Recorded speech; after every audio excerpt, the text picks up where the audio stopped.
With Doubtnut, get instant video solutions to all your maths, physics, chemistry, and biology doubts. Just click the image of the question, crop the question, and get instant video solution. Download Doubtnut app today.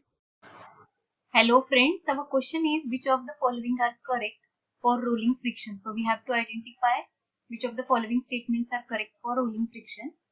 Options are: the extent of deformation of the surfaces in content, it is lesser than kinetic and limiting friction, it is inversely proportional to the radius of rolling body, all of the above. Now we need to know what is rolling friction.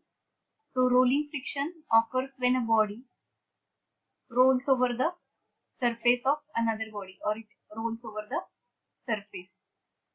Also we can say that rolling friction is nothing but opposing force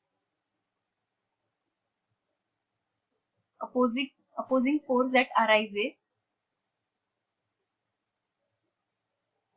when a body rolls over a surface. For example, this is a surface and a wheel is rolling on the surface. Then the friction between this wheel and the road surface is called rolling friction. And for rolling friction, we can say that extent of deformation of the surfaces in content, the statement is correct. Rolling friction is lesser than the kinetic and limiting friction. This is also correct, and it is inversely proportional to the radius of the body. This statement is also correct.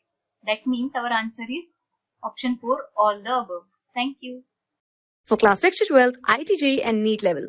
Trusted by more than 5 crore students. Download Doubtnut app today.